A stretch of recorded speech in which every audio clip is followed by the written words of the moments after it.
sa paghimo nato renovation din simbahan, pag ayo nato sa tong retablo, diha man to'y naong sa God the Father sa taas. Yan niingon si Father Glenn Guanson, ang atong head sa Commission on Worship.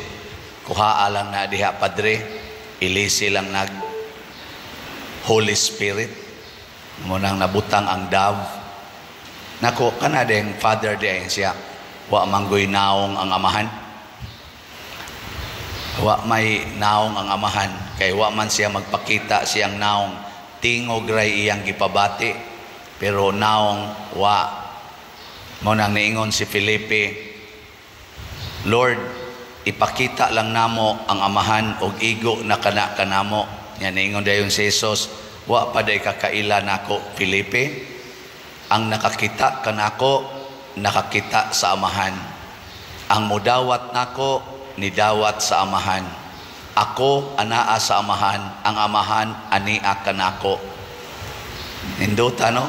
Mo day nga magbantay ta aning atong debosyon sa God the Father, kay usahay na emphasize ang God the Father. Nalimot na lang sa noon ta nga ang ato ding debosyon ni Jesus, mauna din na ang ato sang pagdebosyon sa amahan. Ang atong pagpasidungog ni Jesus, automatic di ay gipasidungga nato ang amahan. Kay matod pa ni Jesus, wa gyud ko nagbuhat sa akong kaugalingon, ang amahan nga ni anako maoy nagbuhat niini. Sige lingi ay mong tupad, ina nakakita nakasnaong sa amahan.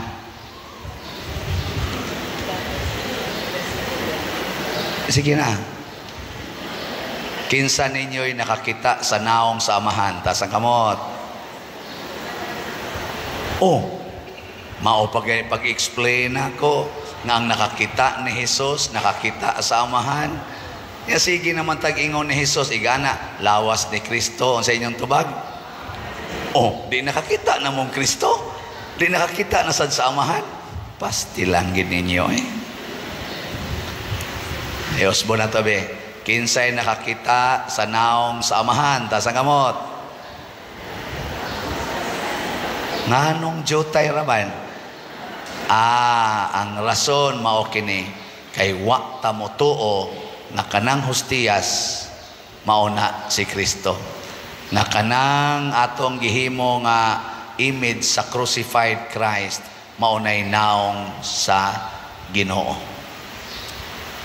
Labaw sa tanan kanimo ipinakalisod na kanang imong tupad mao dinay naong sa anak sa Dios. Lingi ay mong tupad ing na motuo ka nga ako naong sa anak sa Dios. Ing na pangutan ba kanang wa mulingi mga anak na siyawa, kusog kitang moingon amahan namo, amahan namo. Nganong nakamao naman tang moingong amahan namo? Tungod sa Dios nga anak nga nagpakatao nga mao si Jesus, higihimo taniyang mga igsuon mo nay pinakadako nga gasa. Unya kay himo naman taniyang igsuon, matud pa niya, mag-andam kog lawak ninyo dito sa balay sa akong amahan. Magkuyog ta kay tua dito yung tinuod nga balay sa atong amahan, andaman tamog lawak. Sinunahan ka na, kanindot ana. Ngayon sa may sunod mahitabo, kung motuo tani, din agid ta maratol. Di na gyud. Sa unang pagbasa, wa nagid sila mahigugmas kwarta ang mga apostoles. Ingon sila, di maayo nga mag-anhimi mo focus aning kwarta, kining pagkaon. Ang among fokusan, maugyod ang pag-ampo o ang pagsangyaw sa maing balita. Kung sa may maing balita, nga kita, igsuon ni Jesus, duna natay lawak dito sa langit. Sa may buhaton nato din hisyuta, ayaw na paghimog balay, ayaw na paghago-hago, ayaw na paggasto-gastog himog balay diri. Tuanay, permanenteng balay giandam na sa langit. Nya kanang pagsigi na tog himog balay diri sa yuta, dakong peligro nga di na hinunta kasud atong giandam ni Kristo. Kay ang sugo ra bang Kristo biyai ang tanan, mga balay, imong negosyo, imong sakyanan, tanan biyaan aron maangkon ang kinabuhi dito sa langit. Nya sa sige nimong pagpangga sa imong balay, makig-away na kag silingan, mga saba na kas imong mga anak tungod anang imong balay. Kig-away na ka sa mga kauban nimo sa balay, kay gihugaw-hugawan ang imong balay. No. May mga kugihan kay dinhing manglimpyog balay, pero dali kayong masuko kung naihugaw. Kana mga impernohono na naamong sa balay. Nya kanarabang balaya na to din ni Siyuta, mawa ra gid na siya. Ang Ukraine karon ako'y nabasa nga anang murag bang news bang gamay na sa Facebook, ang mga tao na discourage nang mupuyo dito bisan pa kunog mahunong ang gubat. Kaya nangaguba namang mga balay sa pamailang balikan, nangaguba na, gusbat na kaistanan, mura na katong Marawi. So dako kayong bangunonon ang mga nangaigos gubat, kay purting ilngiga sa nalang ilang mga armas, usalang kabuto kani atong simbahan, hurot ti kabungkag, tindagkua, nga missile, napagaandam na sad kuno ang Russia og mga nuclear weapons or bombs, kay pabuthon dito sa Ukraine. Ni-react sad ang daghan kay mga nasod nga why gamitay nuclear. Ingos Putin pusla mas sapato ning tapuson nuclear gyud. Mo na ito mga balay, mga guba ra man na iniglinog da katong linog sa Turkey, linog sa Bohol, tong dagko kay linog na to dire nahawa na nga lusno ng balay. Wagi siguro karong hapon mulinog di kusog kayo, hurot na inyong balay. Hasta ning kulikta mahurot sa ni kawa. Kadtog yung balay dito sa langit, mao to importante. Muna ay na mo pagtukod og balay sa may buhaton, ipalit na lang nag-slots. Bitaw, kay dako kay nagpuntos dito sa langit. Mao bitaw na ang nipalit na tog mga slots, pirmi yung malipayon. Nga naman, musod man ang langit dinhi, kay ang Ginoo manggod, ang iyang gingharian, ang permanenteng gingharian tuas langit katong umaabot. Pero ang iyang gingharian nagsugod na dinhi. Mo bitan nang moingon ta, moabot kanamo ang imong gingharian. Ano sa man moabot kung di na ta magsigig pangandoy aning kalibutan na ngatong buhaton sige na lang tag paambit. Mao na ang mga apostoles ang ilang gibuhat siging paambit nya, mi focus sila sa pagpaambit sa mga espirituhanong mga pagtulunan, pagampo og sa pulong sa Ginoo.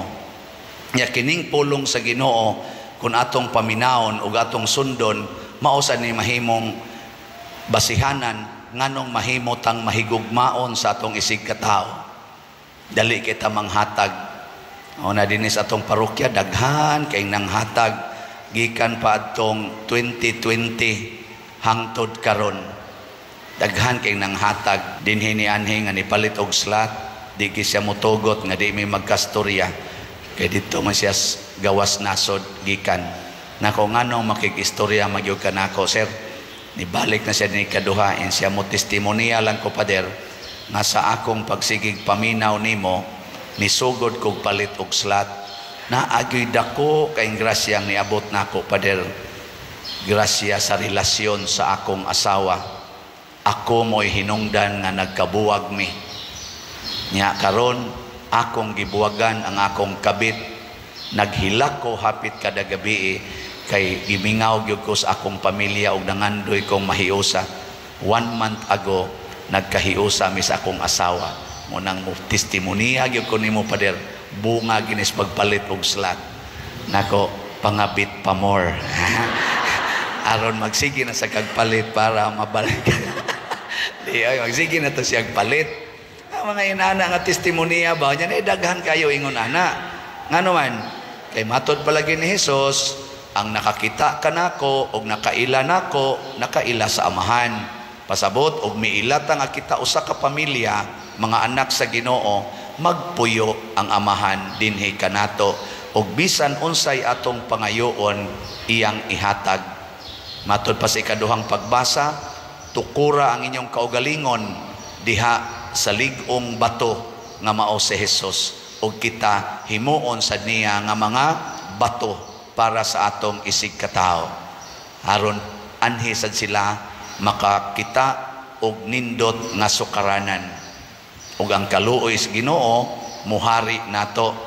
Matod pa sa Salmo, Ginoo ipakita ang imong kaluoy kay nagsalig mi nimo. Wa na ta mosalig sa atong kaugalingon, misalig ta sa Ginoo. Nya sa atong pagsalig sa Ginoo, mahimo tang secured, mahimo pagitang happy, mahimo pagitang holy. Manindog ta.